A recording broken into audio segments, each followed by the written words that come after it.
Welcome to another episode of the Straight Up Chicago Investor Podcast. I'm Tom Shellcross, licensed agent with Second City Real Estate. With me as always is Mark Ainley, founder and owner of GC Realty. Mark, been like a week since recorded. I missed you. I know. When I walk into our little recording room and I go to get set up, there's like either a familiarness or like, oh, it's been a while feeling. So yeah, today I walked in and I'm like, oh no, like my computer had to reset itself or had to update, and it took me a little longer. So I'm like, we just got to do this more often. There we go. The road to 300. Now that we're going to, by the time this airs, we're post 200, right? Yep, exactly. All right. So what's going on in your world? I know you're working on some financing stuff right now.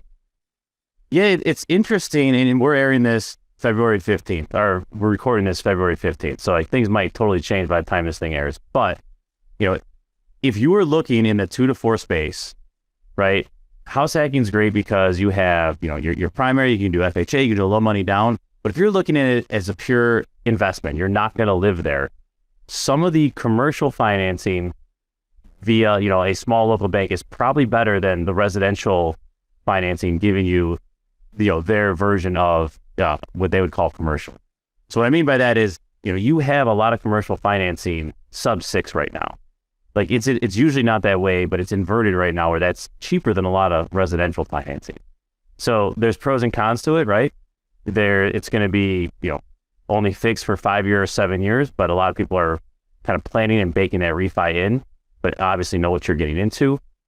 They're going to want to see that the property actually cash flows, right? You're going to have a DSCR requirement. So there's pros and cons, but we found in a couple recent deals, like the commercial financing is actually, it's a lever you can pull in certain situations that didn't exist 2 or 3 years ago because the residential financing was just so attractive. Yeah. What about that refi though? What's your advice on? I mean, that's scary. Like, who knows what's going to happen 5, 7 years ago? What if you get caught on something like that? I know that's always my concern. I think it's less scary because you're putting 20, 25% down. That's the difference with commercial. Like you're putting a big down payment down. I'd rather be that guy than the guy who put, 3% down and if things change, you're underwater. No, I agree.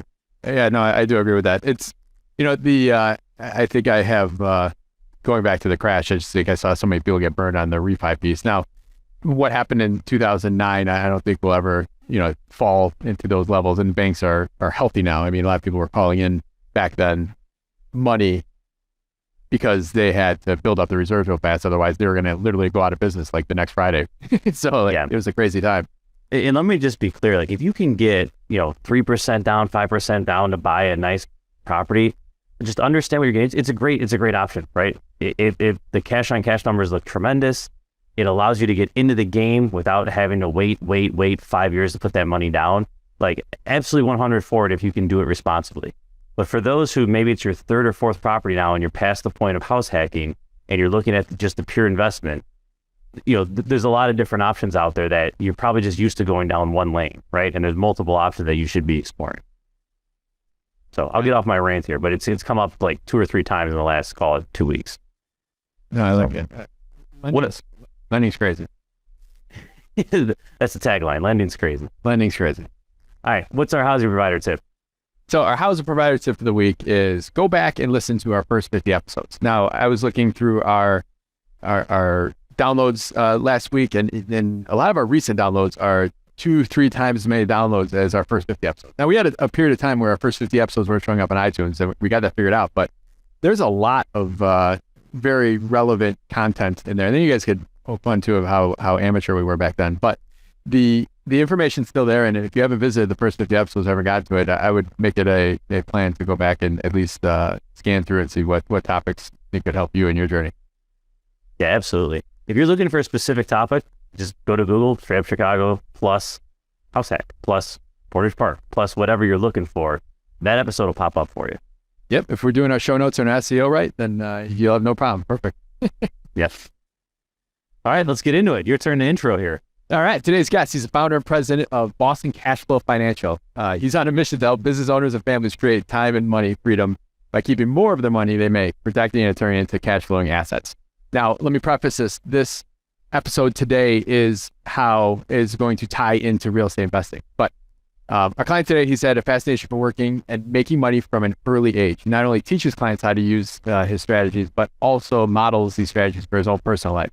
He's a Boston sports fan and cousin of mine for 42 years. But we won't hold that against him, either one of those, right? But I want to welcome here Nick Chaplain. So, Nick, what's talk to us, and what's your outlook for the sports teams here this year in Boston? Thanks, Mark, for having me as a guest here today. I'm excited about this topic. Something I'm very passionate about. Boston, let's see. Tom Brady retiring. He's not coming back. We still got the Celtics here, and hopefully those Patriots are going to be a playoff contender pretty soon. But I'm a big Celtics fan. My kids are all into the Celtics, playing basketball and everything like that. So we go to many games, and we're always watching those games. So yeah, the one in the East right now, they're doing well. Yeah. I was going to say, yep, they're doing well. I will rub it in because we haven't had much chance to rub it in, but the Bears did win in Foxborough this year. I was at that game. That was unfortunately the last time the Bears have won a game, back in October. Yeah, I remember I brought one. I think my son's first game was against the Bears, probably back in, 2015, 2016. And it was an awesome game that Patriots ended up winning. There you go. Well, I wasn't there. That's why. You guys were really strong for many, many years when on the home. Like as a sports gambler, it was a pretty safe bet. Bears was spoiled for 20 years. Yeah. So I'll just throw one more fun thing out there. We play Monopoly in our house all the time, and ever since you shared with growing up with Nick, he's in Boston, I was in Chicago. We see each other every summer, and he used to always make fun of how I said the word Monopoly. So Monopoly. You're in Chicago turf here now, so you're going to be the one that sounds funny here today. So I just want to make sure that this is me, like all the trauma you caused me about making fun of my Chicago accent. I don't pronounce my R's, so just build those into the conversation. Yeah, we'll order a pizza right after this. I love it.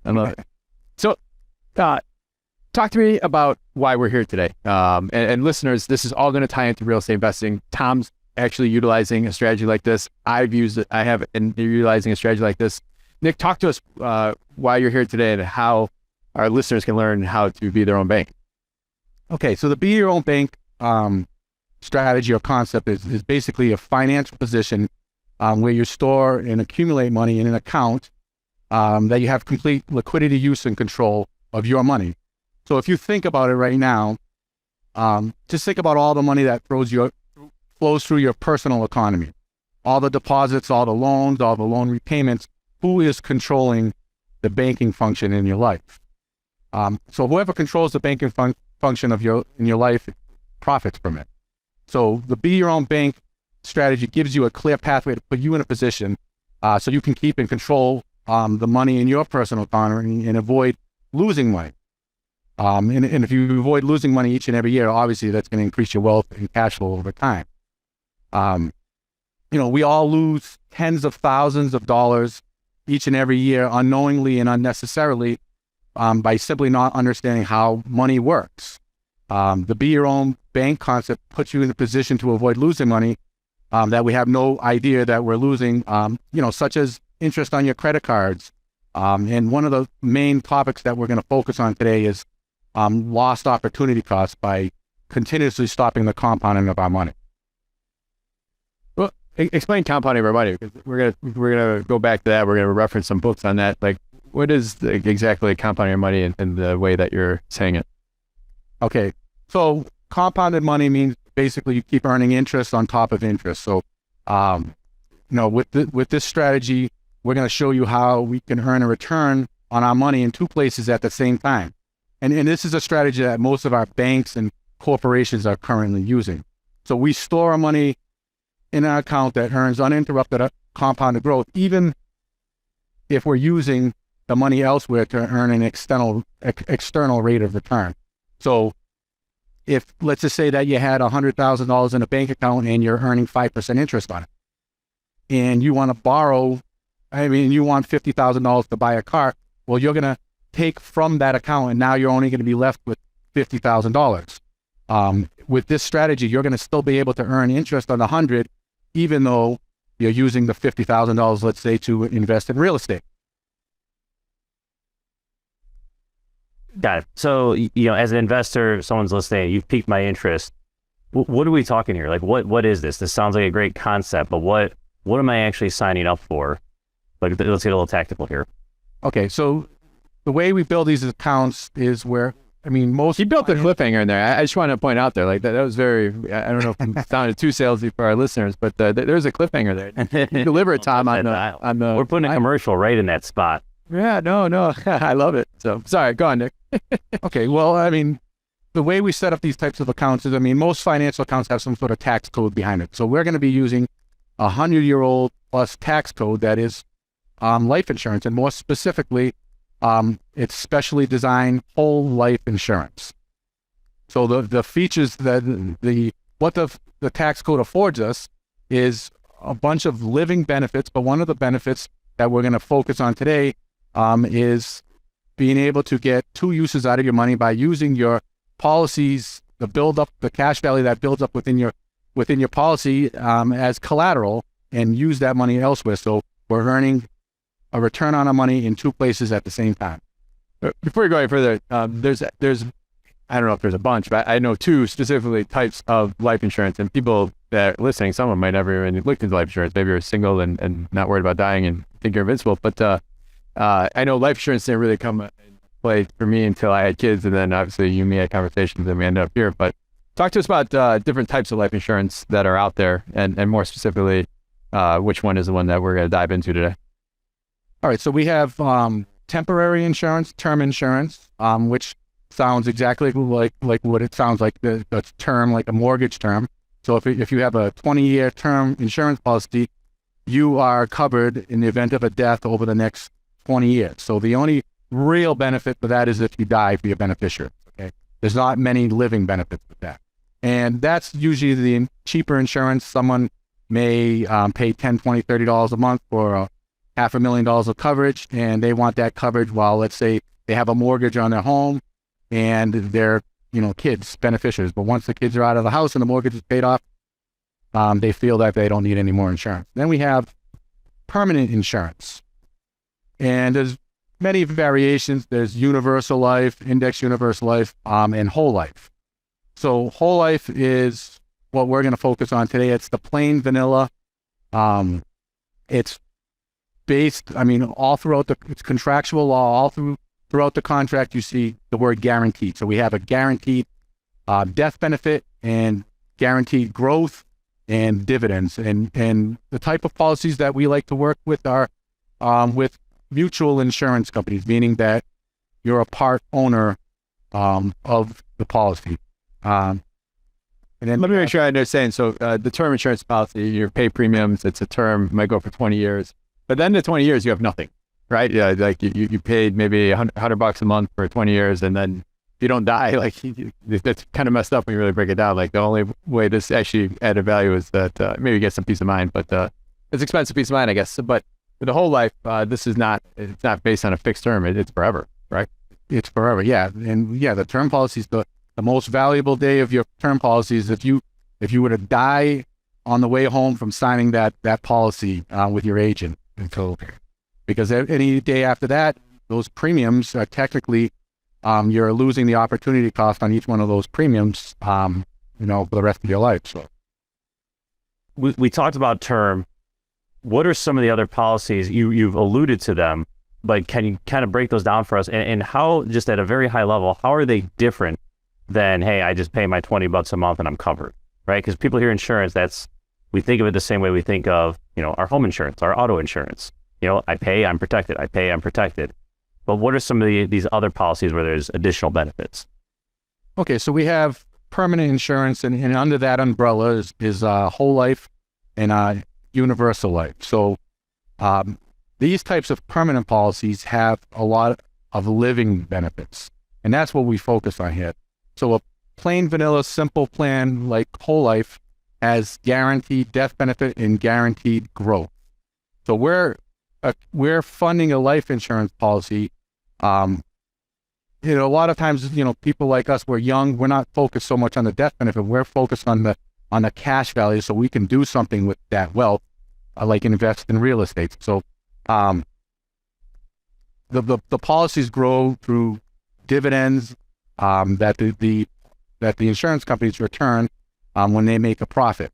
So on top of all those, the cash accumulation, and we have many other benefits throughout your lifetime, like some sort of disability benefits or long-term care that protects your family. But, you know, in a situation with Be Your Own Bank, we're focused on the cash accumulation. And there's a point in your time, there's a break-even point with these life insurance policies that you break even. So the amount of money that you put in the policy equals the cash value. And oftentimes that's, you know, within 3 to 5 years if properly funded.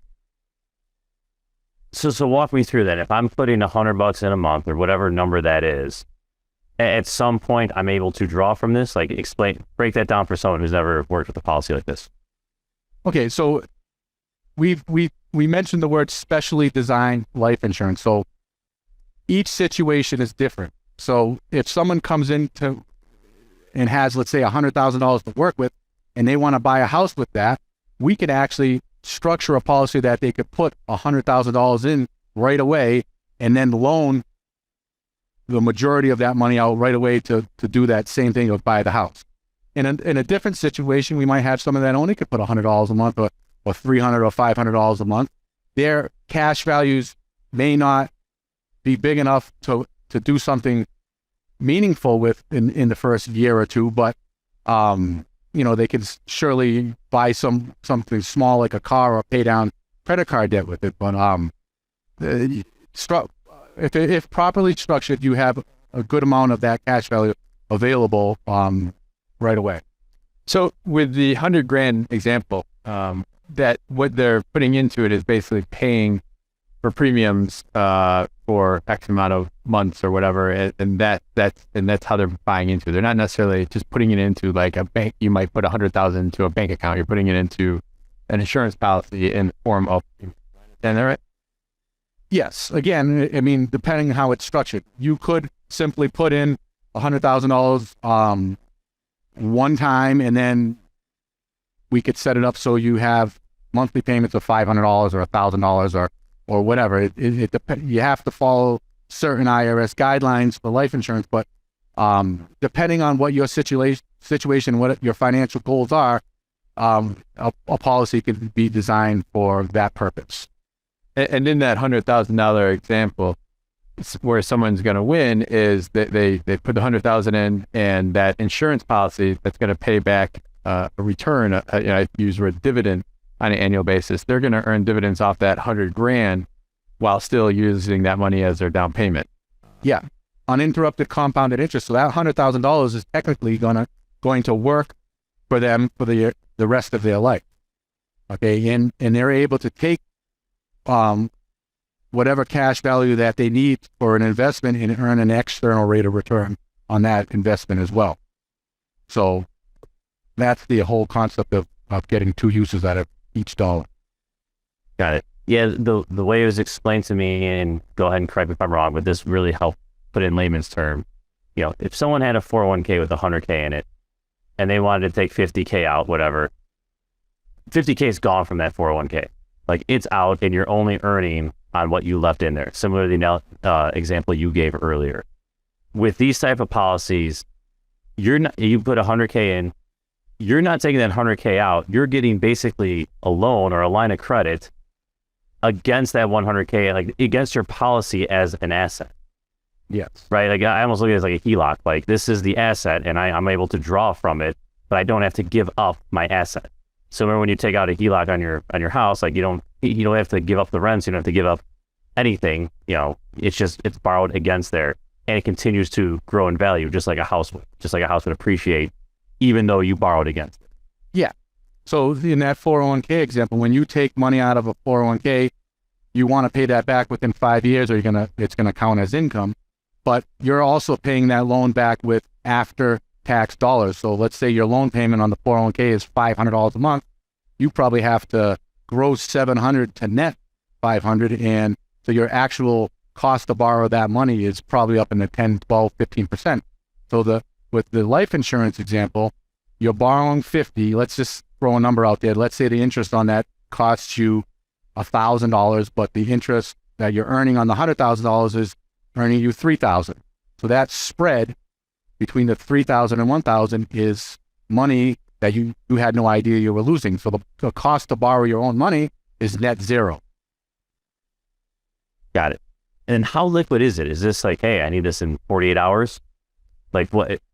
When you get a policy, you can set up your online account, link it to your bank account, and click a button and request a loan. And some companies I've seen it within a day, but usually it's a 3 to 5 day. It gets deposited, wired into your account.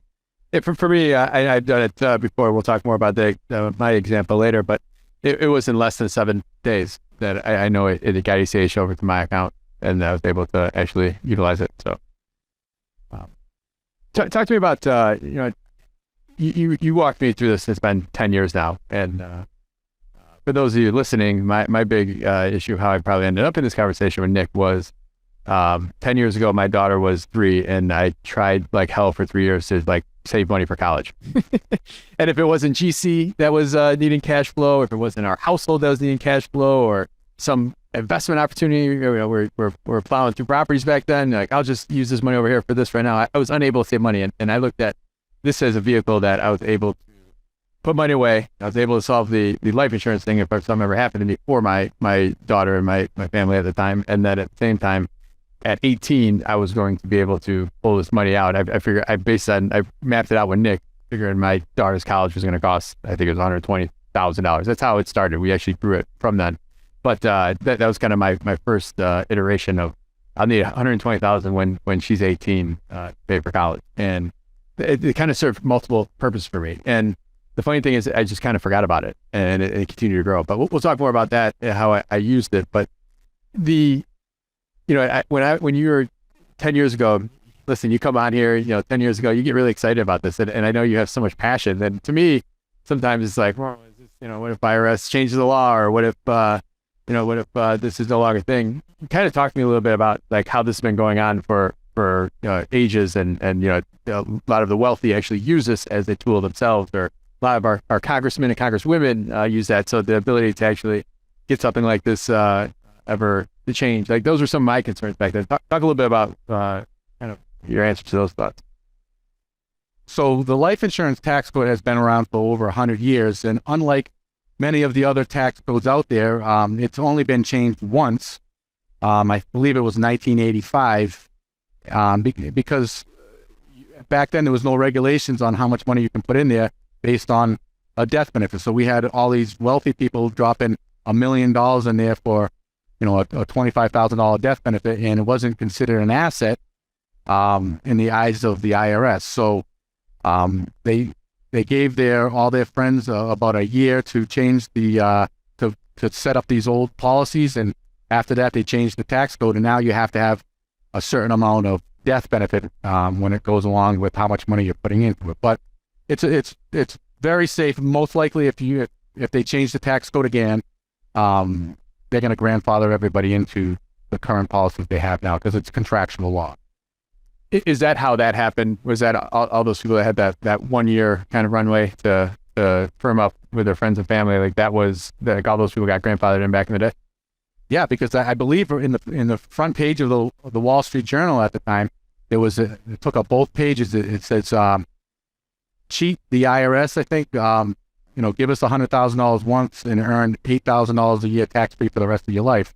So I'm sure the IRS didn't like that, and before you know it, it was held up in front of Congress, and they, a year or two later, they changed the IRS tax code, but most of the people had already grandfathered themselves into policy. Kind of along that thread, then let's talk about taxes. Like, is this taxed? Like, if I want to start a policy, I want to put $100,000 in. Like, what are either the tax benefits or, how I pay taxes on the other side of the spectrum? Okay. Well, think about it like a Roth IRA. So you're going to have the money that you put into it has already been taxed. Okay. Now it grows inside the policy. It grows tax deferred, and anytime you want to use your money through the loan provisions, you're going to get it's going to be tax free. And So let's just say throughout your whole life, you're using this, you know, you put your kids through school, you buy investment properties, you know, now you're coming toward retirement and you have, let's say, $1 million of cash value. You're going to take, and you want to use that as a supplemental form of retirement. You're going to be able to use that loan provisions to borrow money tax-free, and you don't have to report that to the IRS. Now, you could also surrender the policy, and then you might come into some tax problems right there, because it's going to be like you're going to pay taxes on anything above the basis. But there's no reason to ever surrender the policy because you can access the cash value through the loan provisions. So there's no reason to ever surrender that policy. Yeah, I guess you just to be clear, like you borrow against it, you're going to have a payment, just like with any other, you know, you borrow, but surrendering it, you would not have a payment, but the tax implication would just be so great. Like Yeah, you well, would lose 30% or whatever the number is off the bat. Actually, the loan provisions on this policy are unstructured loans. So you never have to actually pay those loans back, and you don't have monthly loan payments. Now, this is your bank, so you want to be disciplined, you want to be a good banker and pay yourself back, but it's at your own will. So let's just say, we'll take this back to real estate. You want to flip a house, and you have $100,000 to flip the house. You might use that money as a down payment and get some hard money lending, or go through a conventional bank, and now you have a monthly mortgage payment, right? And you're trying to flip that house at the same time. And let's say you have a goal of flipping that house in 3 months. Mark, does it ever happen as planned? No. Flipping a house in 3 months, I was already thinking like, yeah, what kind of house is this guy flipping? Yeah, but now if that was your goal to flip it in 3 months because you're going to run out of cash, and you come up with some septic issues or something like that, and you hold on to the house for a year or two, that could cause someone to lose that home because they can't make those mortgage payments. Now, with your bank strategy, you can borrow the money from yourself, and if you flip the house in 3 months, yeah, you take the profits, you pay the loan back. If it takes a year, then you pay the loan back in a year. But all the while, that money in the policy has been earning the same exact interest had you never even taken a loan out. So I guess why do people just take the money and run? Like what happened? What's the benefit of putting it back? Well, you're paying interest on your loan to the insurance company, right? Mm-hmm. So if you pay that loan back a year earlier, then so you do owe interest. You're not obligated to a monthly payment. You owe interest on the loan directly to the insurance company. It doesn't come out of your policy. Got it. Understood. Cool. Let's we got a scenario we could share, Mark, whether it be yours or another client's here. I think let's try to make this I'd like to hear a nice, real, tangible. Yeah. So, before I told you how, he got me into this in 2013, and I, like I said, I forgot about it for 5, 6 years, 7 years maybe. And just a few years ago, I was talking with somebody actually that has been a past guest on here on the show, and he was in a bind for getting a job done. He's like, I just need like $12,000, and I'm like, he's like, and then it turned into like, I got the money, I don't want to float it, and you start wrestling like, do I borrow this guy money or this and that stuff like that, and it went from and I trust the guy, but I never trust circumstances sometimes, so you always get worried, and I'm like. He's like, listen, I got to close in like 3 weeks. I got to do this. I'll give you $20,000 back when I close. Like he had a big equity spread out the deal. So, sure enough, I went, that day I got like a statement in the mail. I'm like, and it gave me the idea. And I took that $20,000. I took that $12,000 and I gave it to him, and I got my $20,000 back. So they went very well. Now I took the story gets awesome, and this is where it gets exciting. Is I took that $20,000 and I borrowed that $20,000 out to somebody. Charged like 12% and a couple points up front, a couple points up back, where I got now my principal came back at $25,000. And then I took that $25,000 and I had another guy that this all happened over about a 2-year span. Another guy that had a similar thing. He's like, I'll give you 30 back, and 25 and give you 30 back. And at that point I'm like, you know what? Listen, I'll do it for 35.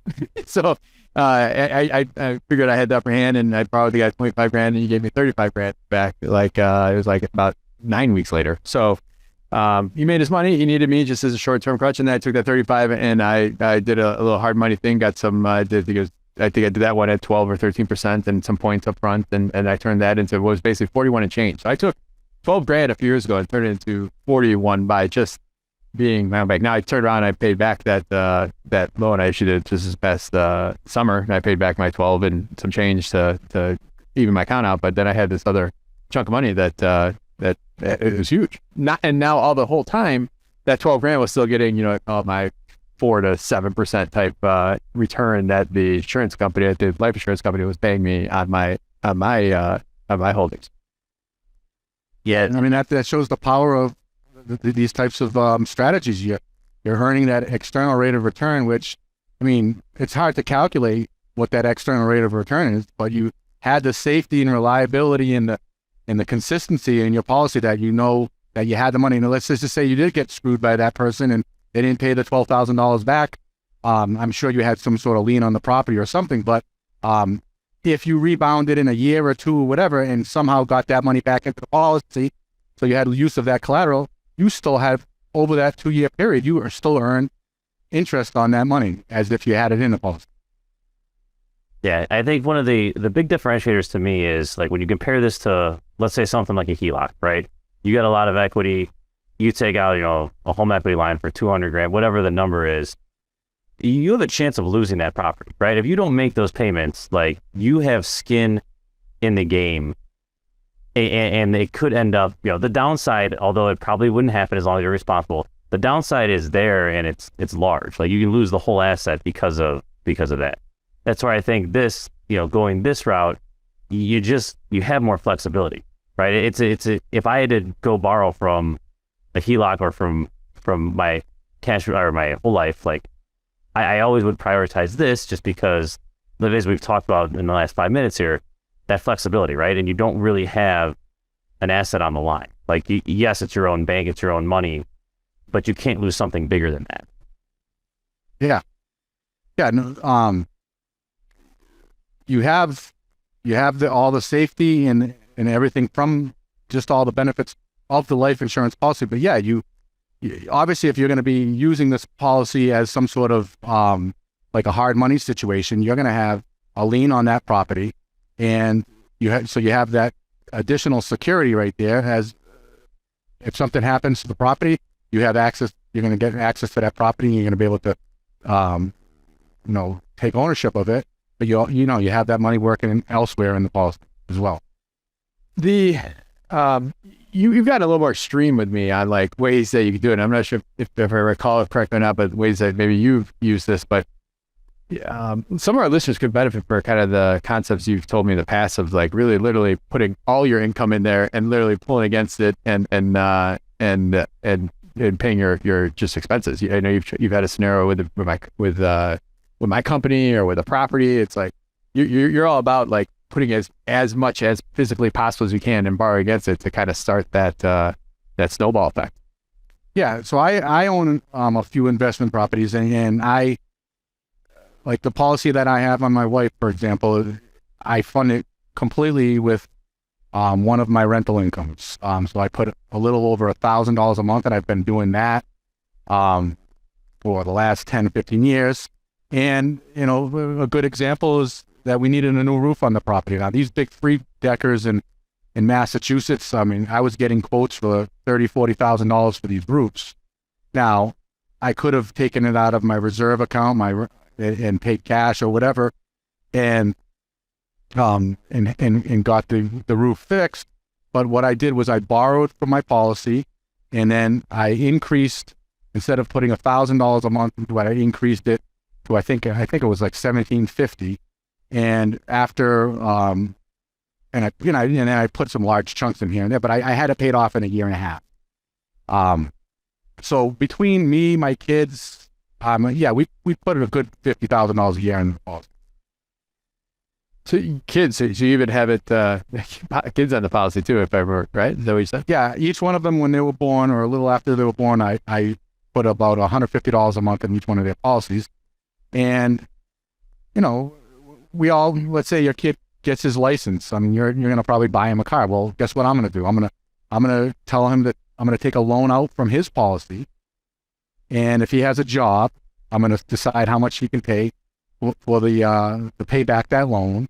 I'm going to teach him about the policy, and let's say it's $100, he pays himself back, but over those, let's say 5 years that he paid that car loan back, he's going to probably have earned about $3,000 or $4,000 of interest that he might not have even known he was losing had he financed it through a regular car dealership. So just simple ways of doing the same thing that you're already doing, just in a more efficient way.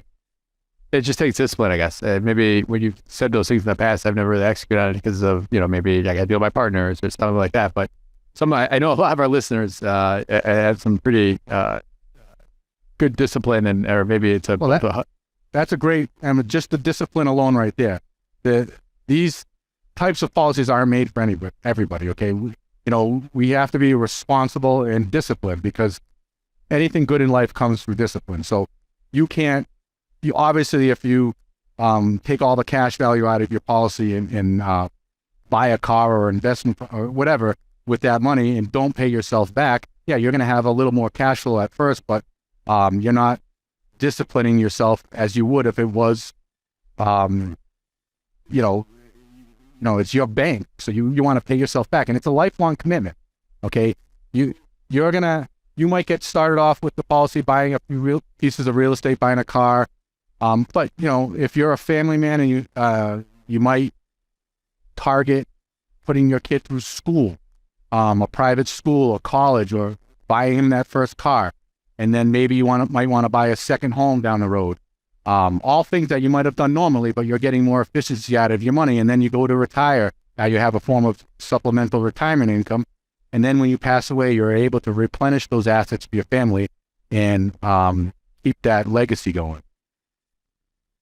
Yeah. So I think the biggest thing besides discipline, just to piggyback here, it's time, right? Just like a real estate investment, time is a huge asset. The longer you own something, the better it gets. So I just want to put it out there, like, for someone who's 20 years old listening to this and like thinking, don't worry, I'm just trying to save up for our next down payment. Like, get started, right? Yeah. The quicker, the time is your asset. And if I'm not mistaken too, like, you do, at least with mine, like, I had to do like a physical, right? Like because it is, at the end of the day, it's an insurance policy. And like, you get it as a 28-year-old or whatever, like those premiums are more beneficial. It's like having an A+ asset. Yeah, no, the earlier you get it, the better, because compounded interest works best over time. And we usually see that compounded curve really taking off around year 13, 14, 15. Now just think about that in comparison to like a 529 plan for your kid. You're putting $500 a month in these 529 plans, and right when that compounding curve is about to blow up, you have to drain that asset to put your kids through school. Okay, so yeah, you have to qualify for these types of policies because it is life insurance. But as far as the premiums, the premiums are whatever you want the premiums to be. Okay, so if you're already, let's say, putting $1,000 a month into a savings account, this is just another place to store your money. You're essentially taking money from your left hand and putting it in your right hand. This is your emergency account, your 6 months reserves. This is everything all in one. It's a good complement to a complete financial plan. It's a conduit. Just think about you passing all your money through it that you would normally be paying anyway. So yeah, it might have been 5-6 years, I don't know, something, but somewhere along the line, I ran into the issue where Tom, I was paying. I don't know if it was on the show or before the show, but you talked about paying it all. You pay the premium all one time in the year. I was doing that, and it got to the time I was going to pay it, and I was cash flow tight, and I couldn't pay the premium for that particular period. And what the insurance policy, and you're going to say that you're going to reiterate this the right way, Nick, but basically I was able to borrow from the insurance policy to pay the premiums for the year, which I then later paid back. That's right. I paid that actually back when after I rolled all that money on the other story I told earlier. But talk to us about that, Nick, where a lot of people think, when they sign up for this, like, oh my gosh, I'm going to have to pay this much money for the rest of my life. That's what I heard when you sold it to me. So it's like there was a commitment there. But I ran into an issue. Talk more about how that is, how the exit is there. Yeah, so that feature is called an automatic loan premium. So if you're not able to pay for the premium that that time it'll just take it from the cash value. And obviously you have to have a little bit of cash value to be able to do that. So usually, if you get through the first 2 years of premiums, your policy should be able to run on its own for the lifetime. I mean, obviously, if you're paying the premiums through the cash value, you're not going to be earning a lot of cash value. But, when we first set up your policy 12, 13, 14 years ago, it was a straight monthly premium. The way that we're setting these up now with all these different features and riders, we have so much flexibility. So, for example, I have my CPA. He was going to be buying another book of business, and this book of business is going to cost him $1.5 million. So he needed to get a loan from Bank of America, and he was going to be putting 10% down, $150,000. Well, we put the $150,000 in the life insurance policy. He loaned it out immediately. I think we were able to get $138,000 right off the bat. But he's not going to want to put $150,000 a year into it. So we figured out what he can afford to put into it every year. So I think that was like $12,000. So he's putting $12,000 a year. But I built it so if certain years he wants to put $75,000 into it, he can. And that's all through this thing called a cash rider or a paid up addition rider. So basically, when you put money into this cash rider, it goes right to the cash value, but it's not coming to you as a form of a premium. So you're not required to put it in each year. So for all you real estate investors out there, you might not want to put $50,000 a year into it, but you can build it so you can. So when you flip a property, you have a place to store that money. No, that's good stuff. So I guess the bottom line here is if someone's interested in this, learn more, right? Talk to someone. Don't just binary. No, it's not binary. Yes, no, I should do this. Like, talk to someone who does it all day, right? And see if it's something. Explain what you're trying to do in the real estate realm, and see if this is a tool that can help you achieve those goals. Exactly. I one other just like quick anecdote. The other thing is lenders count this. When you have to do your personal financial statement, you're putting a PFS together. This is one of the line items they'll have. Hey, what is the life insurance policy? Who's the beneficiary? And then what is the cash value? So you're also getting credit just in the lender's eyes by having this, which you could also lend against, which is kind of like double dipping. But yeah, actually, in that same CPA story, because he was getting such a big loan on a business, the insurance he was required to get insurance anyway for collateral assignment. So we put the whole life insurance policy together, and the beneficiary went to the bank for in the event that he died, the death benefit would cover that loan. So yeah, it gives you a lot more leverage out there for you real estate investors. If you have a decent amount of cash value in there, now you can use it as leverage, the death benefit as leverage to obtain a bigger loan from a bank. Well, I was told by two different bankers over the years that saw this on my PFS that the bankers like to see that. The committees that are approving loans, they like to see that because one, if you're in your 20s, 30s, or even 40s, they look at you just being more responsible, and they look at it as a kind of an elevated type of investment that a lot of regular people don't do. And then at the same time, they know if there's a death benefit, if you die, they have another way to get the money. So that has been, so it actually could actually, we talk many times on the show, what I got to do, look good in front of a banker or a lender or whatnot. Like that's something that taking this step is something that will help you look better on paper. Yeah, definitely. Good stuff. Mark, you ready to wrap? I am ready to wrap. All right. I think you've been doing this for about, over a decade now. What's your competitive advantage? How have you been able to do this, have so much passion, and keep getting up every day? Well, it's a different way to think about money. We're taught by conventional wisdom. We have Wall Street, the IRS, everybody telling us where the best place to store our money is, and it usually benefits them and not us. After the 2008 financial crisis, many of the clients or associates I work with, they lost a lot of money in these places that they were told to store their money. So once I learned this concept and how it's totally opposite of what we've learned in traditional conventional wisdom out there.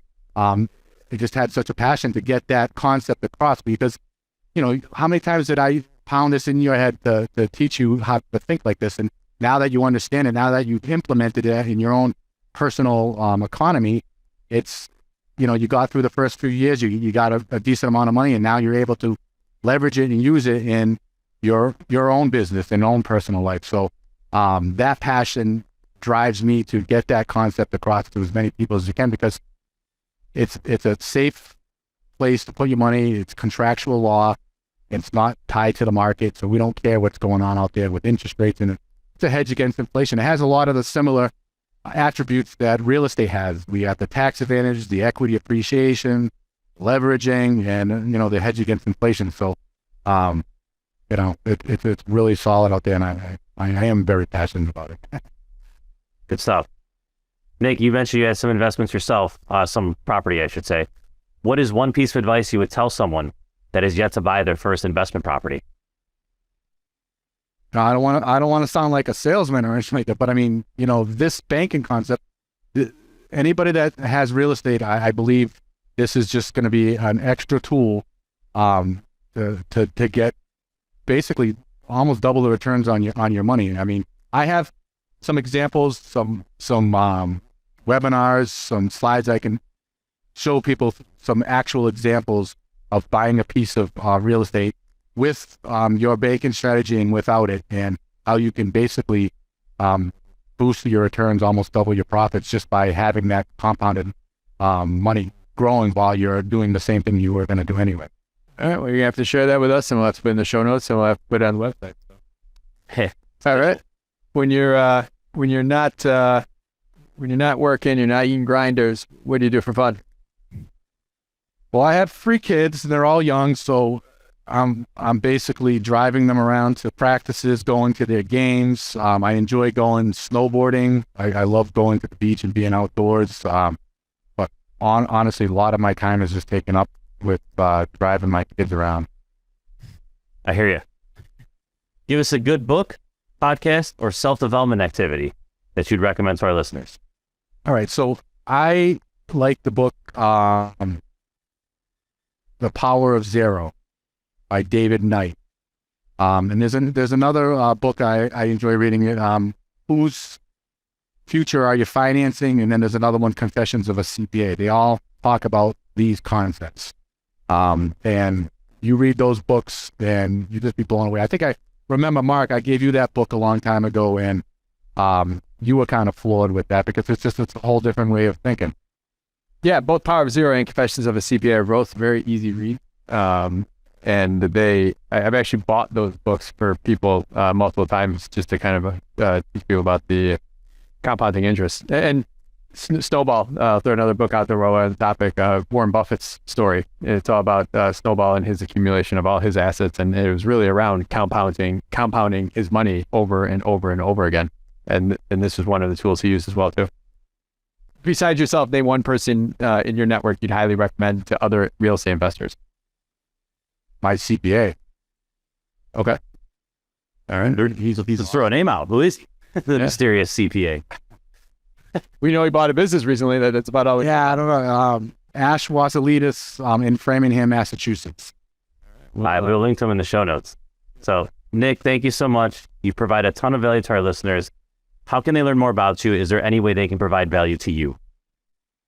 Well, I have a website, Boston Cash Flow Financial, and there is a tab in there, resources, that has a bunch of different videos, and one of them specifically is called Your Bank, and these concepts are a lot easier to learn, to understand, when there's something visual behind that. I'll leave Mark with a link to my Calendly account. Anybody that wants to talk about their specific financial situation and see how, based off what's currently going on in their financial circle, how they can implement a strategy like this.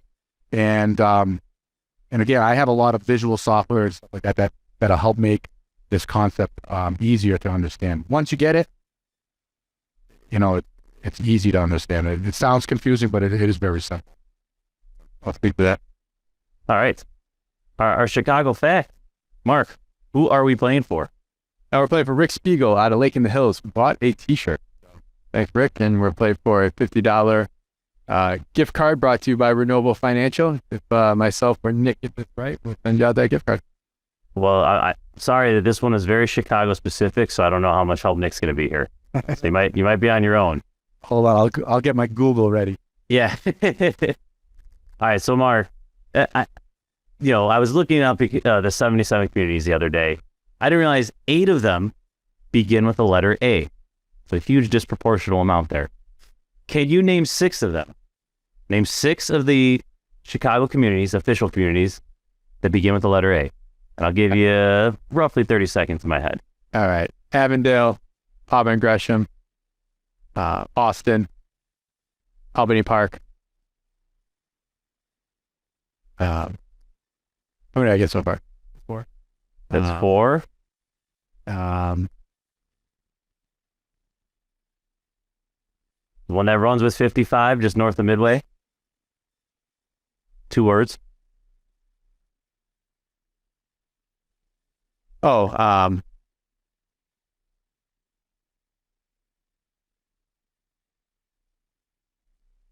Give me another hit. Man, you came out strong. We're going to switch gears. I'll give you one just south of Marquette Park. Kind of next to Auburn Gresham.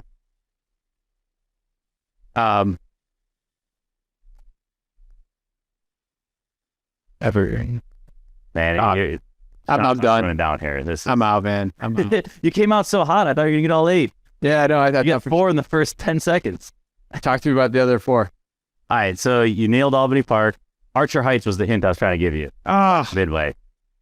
One that I definitely would have, I think if there was one that would get left off the list from everyone, Armour Square. Just a little guy there, runs kind of north and south with Pilsen. I had those on my Google. I was about to bust it out. Ashburn, that was the south of Marquette Park. And I don't know if that's south of Marquette Park. I might have misguided you there.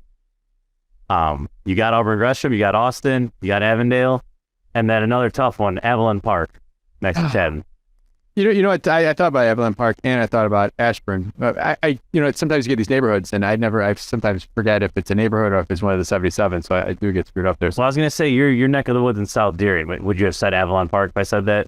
Yeah, probably. I probably would have done that because there's a lot of single family home owner occupied stuff over that we invested in. So all right, Rick, man, we're sorry. Your name goes back in the hat. We'll see if we can get you back. Your name pulled again and you can play again. Hopefully you continue to listen and you don't give up on us because I didn't get the question right. But Nick, thanks for coming on. Awesome show. Tom, thanks always. Listeners, me and Tom have been working on bringing our updating our resource on the website. So straightupchicagoinvestor.com. Check it out. We have recently put on there the 2023 tax filing checklist. So you have properties. Maybe this is your first year buying a property and you want to make sure that you're turning your CPA over everything you need. It's a great little checklist. We also have the multi-family due diligence checklist right there on our homepage. Check it out, download it. And we got some other things coming soon here too. Maybe it'll be on there, building your team and so forth. So listeners, thank you as always. Tom, thank you. Nick, appreciate you coming on here. Thank you for having me. And we'll see you next week. Thanks. Thanks all.